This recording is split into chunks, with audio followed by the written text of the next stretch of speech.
Okay, so we've got these exterior doors, this side and that one across the balcony. They were not waterproofed correctly. They are now, but now we have to fix this interior expansion on the baseboards and the door casings. So we're going to pull these off and size of the door casings and then replace them, and we should be good to go. So the way I like to pull baseboards is with this tool. I got it at Home Depot. It is one of the best things because it's got a wider base. It's not going to put holes in your drywall when you're prying it out, like a pry bar or a little tool would. So I already cut across the top. When I cut baseboards, a lot of people will try and get back behind the baseboard to get down. Just make it easy on yourself. Go straight across and cut through the caulking this way. If you go that way, you'll make sure that there's no pull out from the caulking. So, stick this in.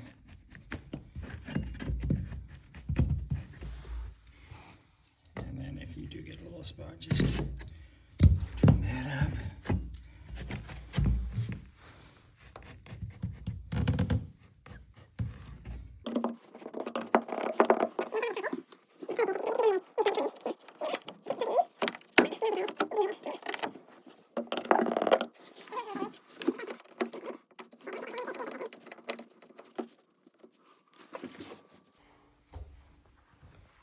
So on baseboards like this, I like to use leverage. So with pulling,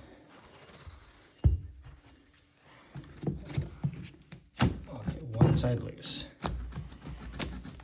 Okay. Once one side is loose, then I'm just gonna lift it up.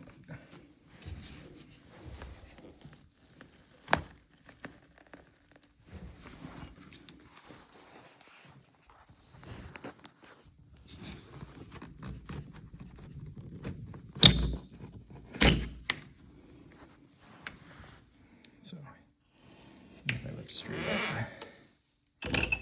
that will bend the nails that are in the wall, and it'll just come right up. I've got a screw here for some reason, and another screw there. So we'll get all that cleaned up, and we're going to do the same thing for that side. And then for the other door, we'll do the same thing, and then we'll pull these door casings off, and we'll go from there. All right, so got the baseboards cut. Let's cut these door casings to the right size, and then we'll get them installed, and then we'll caulk and finish the rest of it.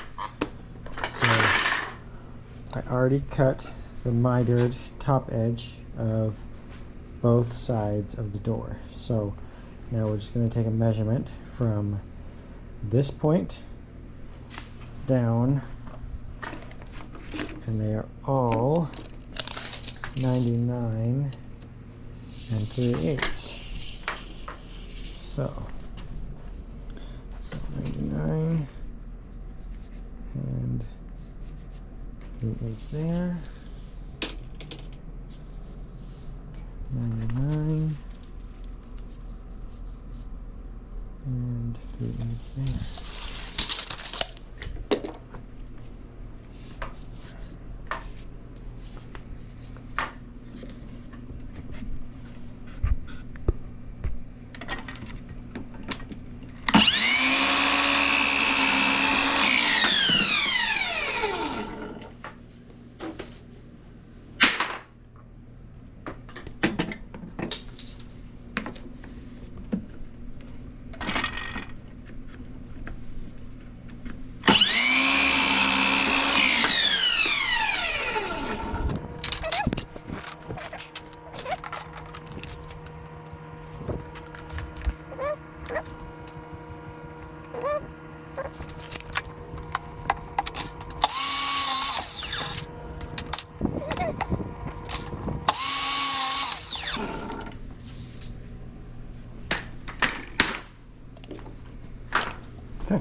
these up, get them in place, and then we will nail them in.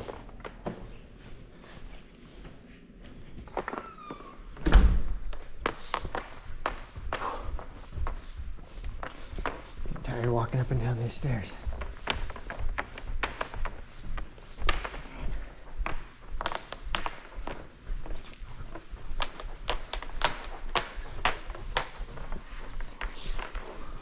One set here, one set there.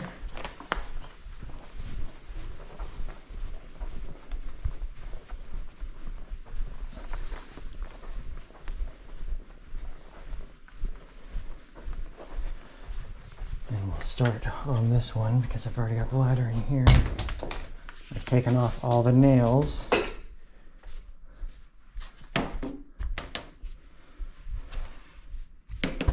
Old nails that were attached to make sure that those are taken out of both sides so that they don't give you issues when you're installing the new ones.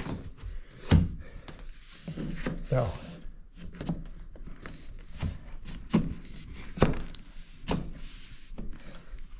get them in place first.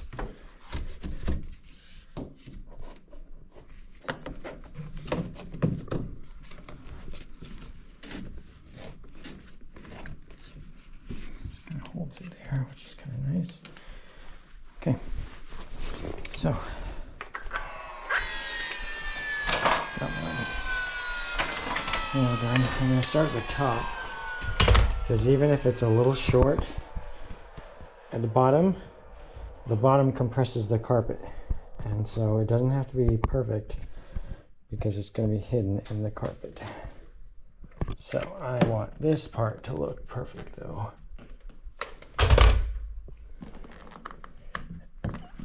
So I will do that nice and tight. And it looks pretty good. And I'm just going to follow along with my old caulking line. I can still see it.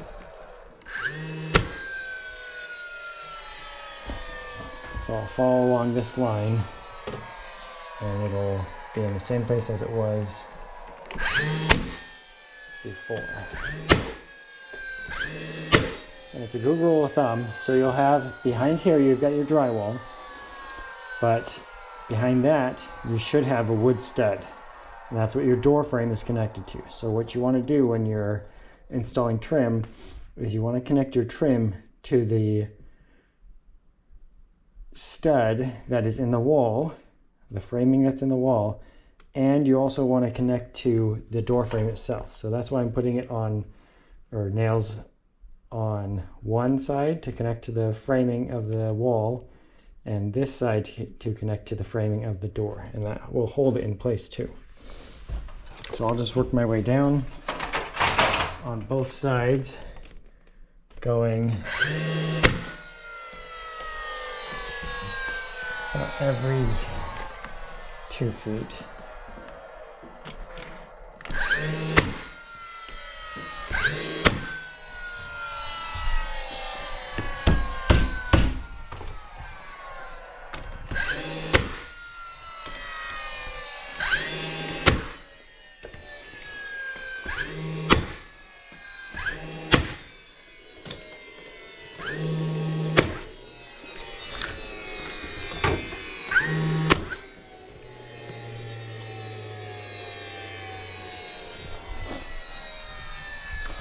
That's one side. So next, we do the other side again. I'll start back up at the top.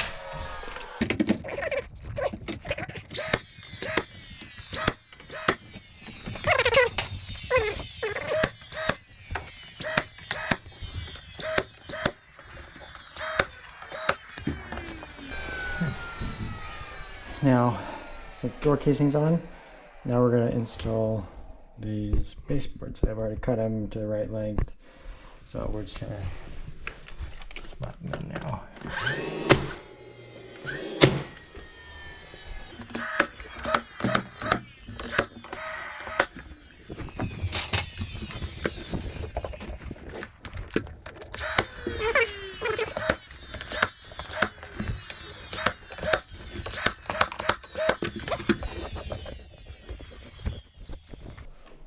go. Let's go do the other door.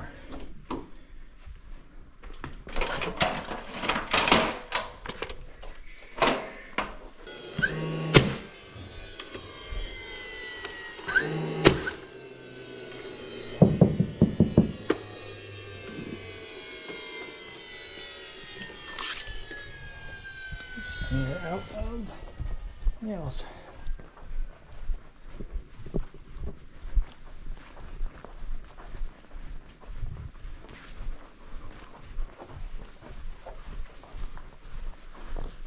It's warm in here.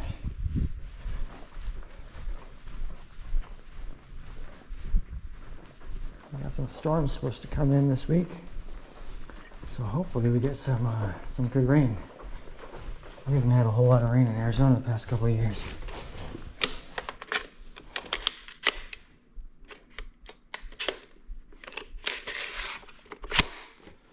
So, I'll take anything that is given to us.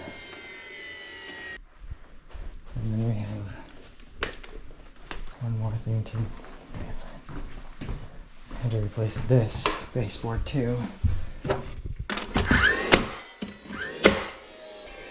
Because there was a cat and he liked to pee in the corner there, and it expanded all of the baseboard. It smelled horrible cleaning it out. Okay, we are done with the nail gun.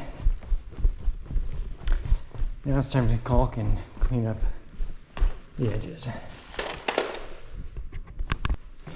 So with caulking, you want to make sure that you don't overdo it, because when you overdo caulking, it makes a huge mess and it's not very fun to clean up. When I first started doing this, I would just put on as much caulk as I thought it needed, and then I would take off whatever was left over, which was always way more than what it needed. So with caulking, less is usually always better. You can always come back and do another layer.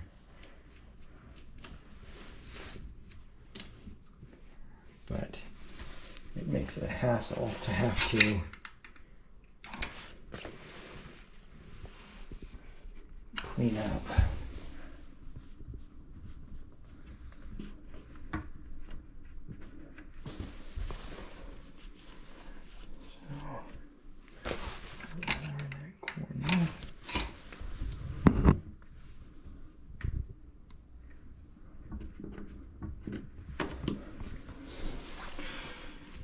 And we'll fill in that grout line again, because that got chipped up pulling the baseboard. But just take your time, do it slowly, and you won't make a mess. There are some guys that are so fast with doing baseboards, and sometimes the quality isn't the best, but you get guys that have been doing it for so long, they know tricks that I couldn't even dream of knowing in my lifetime, because I used to do it on a consistent basis every single day. And I don't do this every single day. I have 20 different things that I do, and it's not in one single trade. But I think I'm pretty proficient at a lot of stuff. Maybe not perfect, and that's what I strive for. And so I get lots of practice on doing lots of different things.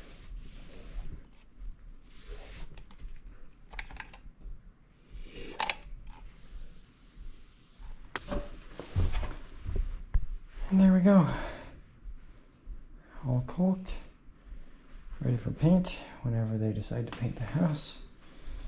And off to the next one.